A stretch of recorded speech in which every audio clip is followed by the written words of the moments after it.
আসসালামু আলাইকুম, কেমন আছেন সবাই? আমার এই বাইরের সেটআপের মাছগুলো আপনাদেরকে অনেকদিন হচ্ছে দেখাই না, আজকে একটু দেখাই। এখানে আপনার যে টুকটাকে বাচ্চাগুলো দেখছিলেন, দেখেন বাচ্চাগুলো কত বড় হয়ে গেছে মাশাআল্লাহ দিলে। কালারও সুন্দর আছে, ম্যাক্সিমাম মাছের মাথায় কালার আছে, নিচে অনেক আছে, ধরা যায় না সব, একটু প্রচুর মানে এগুলা অ্যাক্টিভ, যার কারণে ধরাটা একটু কষ্ট হয়ে যায়, ঠিক আছে।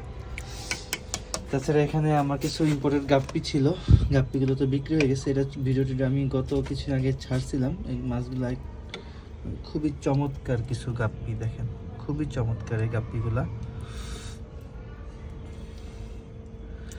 ঠিক আছে, লোডেড আছে। তাছাড়া আপনার এখানে কিছু রেড মস্কো দেখেন বাচ্চা দিয়েছে। এবং আমার এখানে সান্টাক্লজগুলা অনেকেই দেখতে চাচ্ছেন। সান্টাক্লজ কিন্তু মোটামুটি অনেক হয়েছে। আমি এখানে একটা ব্রিডিং সেট আপ করে রাখছি, তো এর মধ্যে মাছ বাচ্চা দিতে দিতে ভরে